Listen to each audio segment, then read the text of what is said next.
Okay, kita buat tu kita teruskan. Sekarang kita nak masuk, macam mana kita nak melemahkan Qorin? Melemahkan setan Qorin ni ada 3 cara. Yang pertama, kata Allah, Allah bagi tahu siapa yang selalu berdamping dengan Al-Quran, Qorin tak boleh berdamping dengan dia. Seminggu, kalau baca seminggu sekali, itu bukan berdamping, itu mengaji.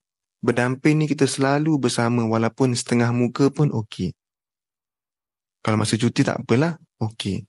Seronok tau kalau kita tahu untuk melemahkan Qorin tadi tu, berdamping selalu.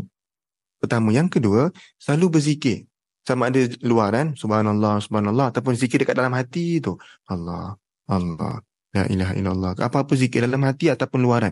Selalu berzikir. Bila mana kita berzikir, Qorin ni, dia boleh besar, dia boleh kecil tau. Bila mana kita selalu berzikir, daripada besar tadi tu, dia mengecil, dia stay je dekat hati kita. Dia stay. Dia ada, tapi dia tak boleh beri apa-apa perintah. Sebab kita lemahkan dia. Itu 2 cara. Yang ketiga ni bukan untuk semua orang. Ini bonus. Bagi yang ada guru, bina hubungan dengan guru tu tadi. Sama ada dengan tanya soalan macam ni ke, sama ada itulah tanya ke, supaya sebab apa? Bila mana kita berhubung dengan guru, Qorin ni akan automatik lemah sebab guru tadi ada keberkatan guru-guru yang lain. So sebab tu kadang-kadang saya kelas setiap hari, setiap malam. Sabtu tak ada, korang punya kelas ni saya adakan juga. Tak ada ni Sabtu saya rehat.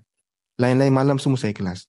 Jadi bila mana penat, kadang-kadang setan tu mula cakap lah, tak payah mengajar lah ke, tukar bidang ke apa. So Qorin tu, so apa perlu saya buat? Saya terus WhatsApp share saya.